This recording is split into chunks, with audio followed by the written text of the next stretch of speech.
Hola chicos, Historia del Arte y de la Cultura 91.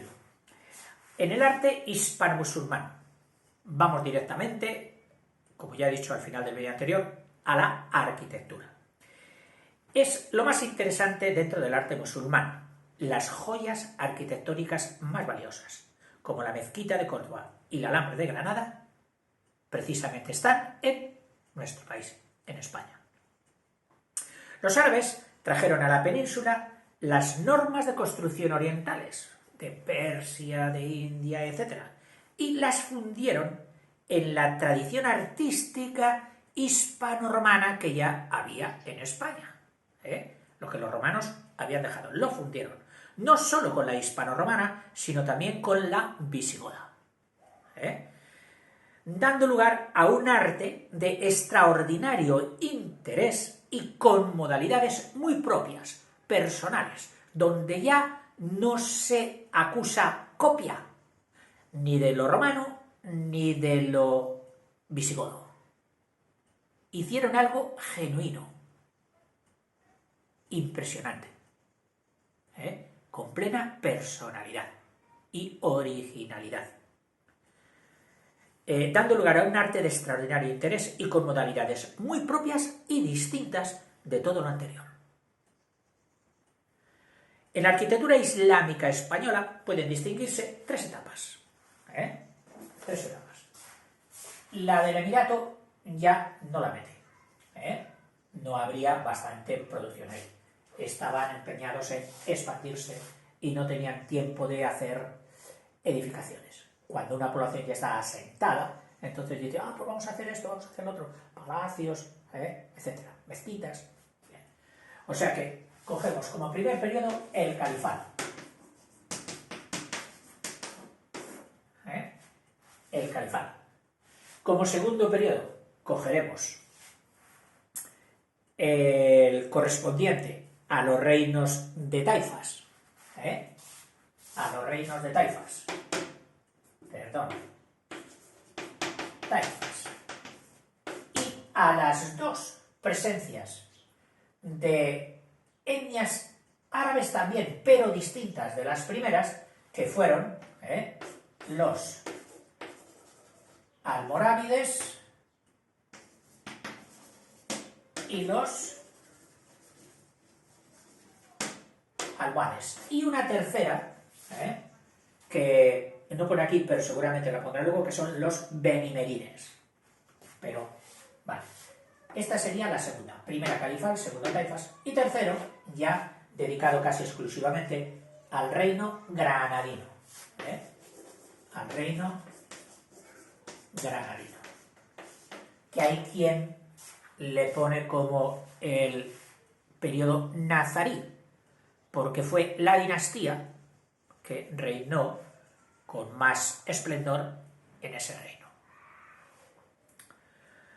En el periodo califal.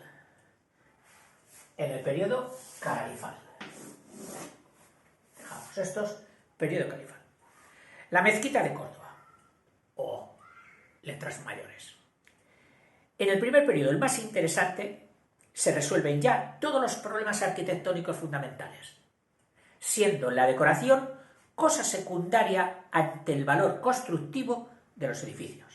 Es decir, la decoración pasa a ser ya una cosa accidental y ya pasa a ser la construcción, la armonía, los elementos típicos, muros, techos, bóvedas, etcétera, arcos, lo más sustancial. La decoración pasó a ser una segunda importancia.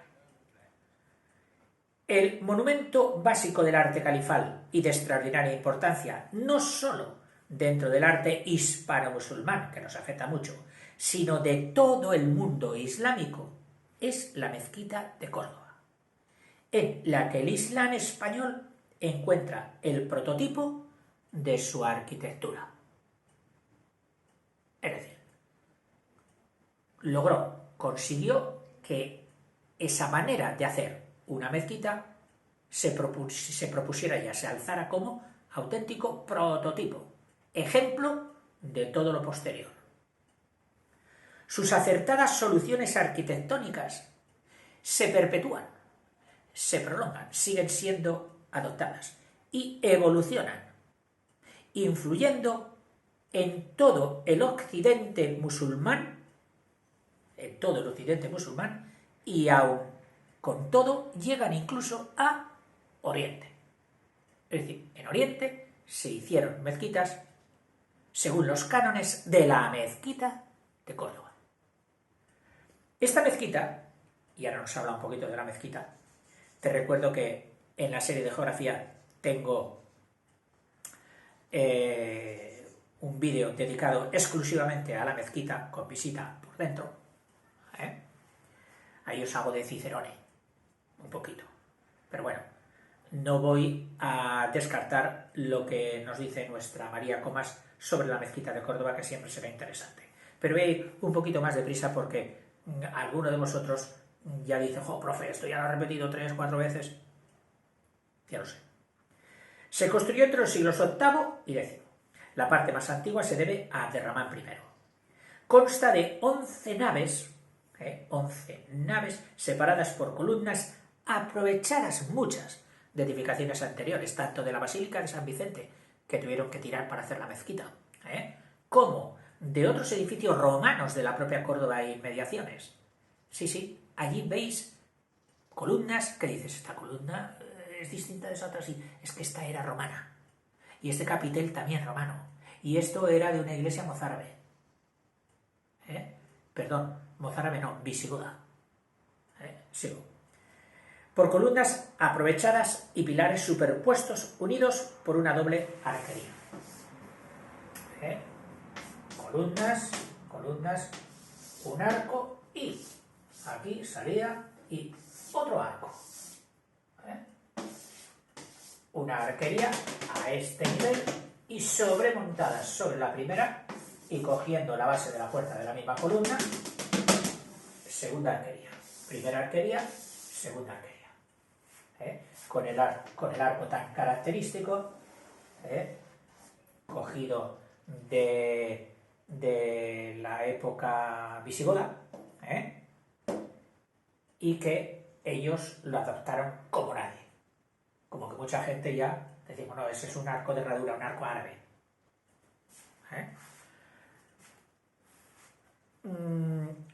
La de encima que sostiene, por una doble arquería, la de encima que sostiene los tejados está formado por arcos de medio punto. Curioso. O sea, de herradura la arquería primera. Y esta ya de medio punto. De medio punto que sabes que son semicirculares.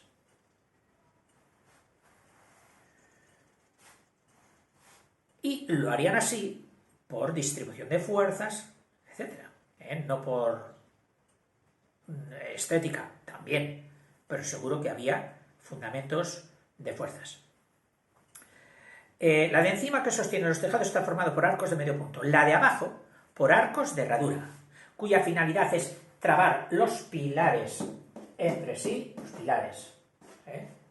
unirlos entre sí y evitar el derrumbamiento de las naves. Todos los arcos están construidos con dovelas o piezas de piedra y de ladrillo. O sea, alternan piedra con ladrillo. Alternadas. Una dovela de piedra, 2 o 3 tiras de ladrillo. Piedra, 2 o 3 tiras de ladrillo. Alternadas. Consiguiendo un gran efecto decorativo, porque la piedra tiene sus colores característicos, a veces también rojos, pero el que siempre lo tiene rojo es el ladrillo. Y eso da un colorido estético muy bonito. Esta primitiva mezquita, que fue en los siglos, entre los siglos VIII y X, fue ampliada 3 veces. La primera por Abderramán II, que prolongó las naves. La segunda por Alacán II, que continuó su prolongación hasta el río, siendo en esta parte donde el arte califal llega a mayor esplendor. La segunda ampliación de Alacán II, que llegó hasta el río. Y la tercera por Almanzor, el gran general, que no pudiendo ensanchar ya la mezquita hacia el sur, hacia el río, la prolongó hacia el este. Parte más invadida por la catedral que está incluida hoy dentro de la mezquita. De gran interés dentro del arte califal son también las ruinas de Madinat al-Zahara, o Medina Zahara, ciudad de al-Zahara, magnífica residencia mandada a construir por Abderramán III en las faldas de la sierra, a distancia considerable de la capital de Córdoba, bajo la dirección del príncipe Aracán, en memoria de la favorita, de su esposa favorita, al-Zahara, que significa la flor. Qué nombre más bonito. Al-Zahara,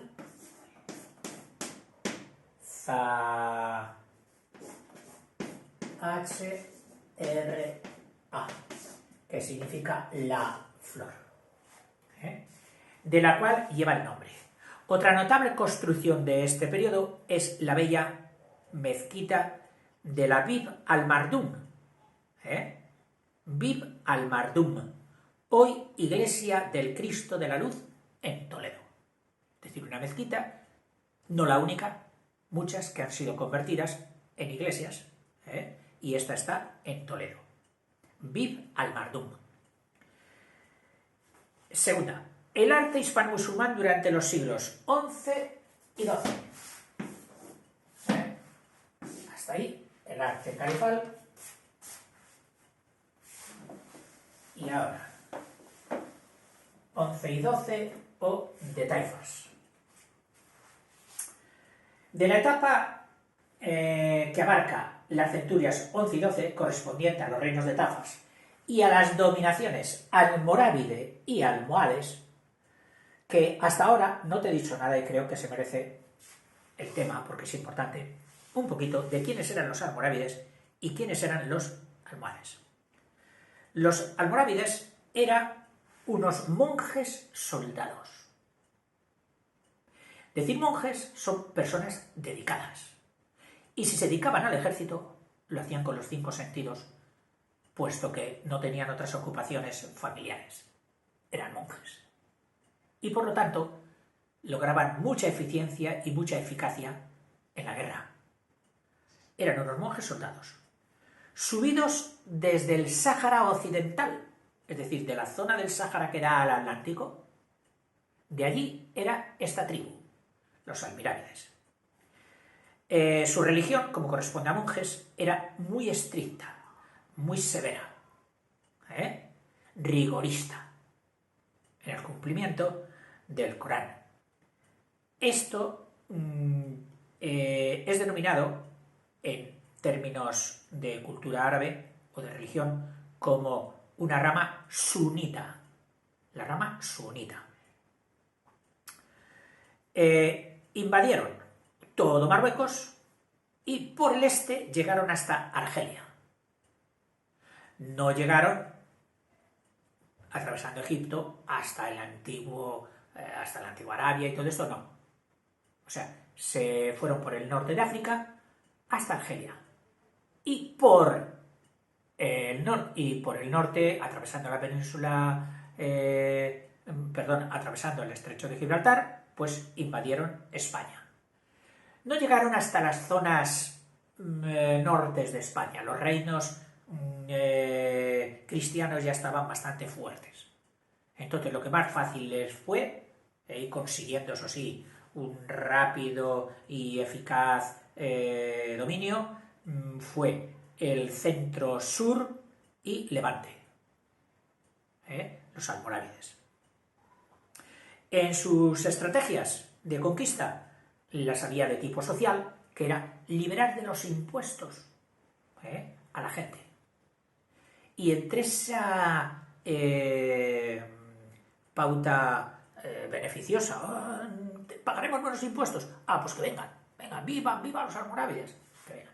Y también su espíritu más estricto religioso fue del agrado de los juriconsultos, es decir, de las élites de jueces y y administradores o administrativos del mundo musulmán.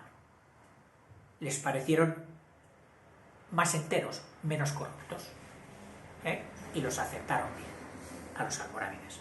Claro, luego todo ello llega a sus degradaciones y tal, pero en un primer momento aquello fue positivo para la rápida conquista. De los almohades, pues de los almohades era una etnia no del sur, sino del norte de África, en concreto de la zona de Marruecos. La relajación almorávide, que te acabo de mencionar, que llega después de las primeras fiebres de pureza de una ideología, viene la relajación. Bueno, pues cuando esta relajación almorávide se hizo bastante notoria, surgió otro pueblo, otra tribu, otra etnia de mayor exigencia, de mayor pureza, mayor estricta, de mayor pureza de la religión y de las costumbres, que fueron los almohades. También fueron ayudados los de la costa, de Marruecos, los de la plataforma continental próxima al Mediterráneo, fueron ayudados por los ultramontanos de las partes altas de la cordillera del Atlas. Y esta gente que sale o que baja de las montañas suele ser bastante belicosa. Que me perdonen, yo mismo nací en alta montaña, o sea que tampoco les deseo ningún mal a nadie. Del Alto Atlas. La expansión se dio pues, en la primera mitad del 12. Su apogeo en el 12 y principio del 13, o casi medio siglo del 13. Y en 1145 ya había desembarcado en España, y su decadencia, lo mismo que su espíritu purificador les había llevado a la conquista, su decadencia tardó muy poco en venir, y en parte también pues por la relajación de las costumbres, y también porque tanto los almohades como los almorávides no solo tenían, en concreto los almohades, parece ser, no solo tenían de enemigos a los reinos cristianos, sino a otros muchos árabes. Claro, no les admitían, decían, ¿a qué venís aquí vosotros ahora? Si ya estamos nosotros. Oh, es que somos árabes, pero vosotros sois corruptos, nosotros tal. Y entonces tenían dobles enemigos, enemigos árabes y enemigos cristianos. Y todo esto debido a la relajación y tal, le vino una decadencia más bien temprana. Bueno, hemos hecho un inciso para hablar de los almorávides y los almohades, pero estábamos hablando con el arte musulmán durante estos periodos. Dice, se conservan pocas construcciones. Claro, hemos visto que fueron tiempos de revueltas entre las invasiones almorávides y almohadas, y no hubo mucho tiempo para construcciones. No obstante, sí que se hicieron. Dice, por las descripciones de los palacios, es decir, que se han quedado testimonios escritos de que hubo palacios ricamente decorados y con deliciosos patios, huertos y jardines, entre los cuales uno de los más magníficos debió de ser el del famoso rey Mutami de Sevilla, el del rey Mecenas. Sin embargo, de todas estas mansiones reales solo quedan escasos restos de 3 de ellas. La Aljafería de Zaragoza, la Aljafería de Zaragoza, uno de aquella época, del siglo XI. El Palacio de Málaga, de finales del XII. Palacio de Málaga, del 12. Y el Palacio del Yeso, el Palacio de Yeso, del Yeso, llamado así,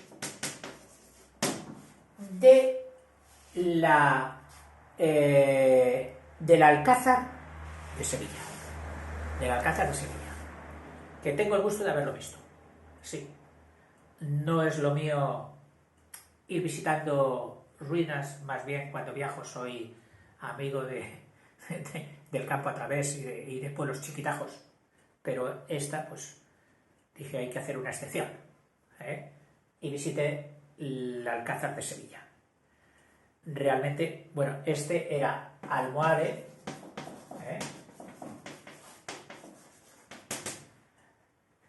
almohade del siglo XII. Me quedé impresionado, espectacular, maravilloso. En fin, no tengo palabras. Lo único que sí te diré, y me parece que ya te lo he dicho en algún momento, es que cuando fue conquistado por los reyes cristianos a partir de Fernando III el Santo, que conquistó Sevilla y luego vinieron los demás, ampliaron esos palacios, estas construcciones árabes, y las hicieron al estilo cristiano. Casi para echarse a llorar. Qué diferencia, pero tirando a lo pobre. Qué adustez. Qué vida más estoica y dura debían llevar aquellos reyes cristianos. ¿O es que no tenían un duro? Claro, los reyes siempre pueden tener más, o podían tener más, cuando no estaban controlados, cuando mandaba el absolutismo. Pero claro, cargar de impuestos al pueblo no era buena terapia. No era buena terapia. Y entonces hubo reyes que vivían pues muy estoicamente, con lo opuesto. Y según parece, con un montón de deudas, contraídas de prestamistas, de gente que les prestaba dinero. Acordaros que la reina católica, para poder pagar una carabela a Colón, tuvo que pedir prestado dinero. Y su marido, ni eso. Fernando no quiso, yo no, que era más agarrado. Sigo. Pues bueno, que hay una diferencia enorme. Quien la vea se dará cuenta enseguida de lo brillante, lo lujoso, lo espectacular, lo divino, por así decirlo, que era la decoración y la estructura y los palacios árabes, comparado con lo adustez de las piedras lisas, peladas y los muros enormes de ese palacio en concreto. Y no de ese en concreto, también vi otro, el Alcázar de los Reyes Cristianos, que está junto a la mezquita de Córdoba. Y tengo que decir exactamente lo mismo. Adusto, serio, pobre casi, hasta términos que se riñen con la palabra palacio. Que palacio parece que tenga que ser siempre magnificencia y todos los estilos. Pues no. Estos reyes cristianos no estaban por esa faena. Estarían por otras, por la de conquistar.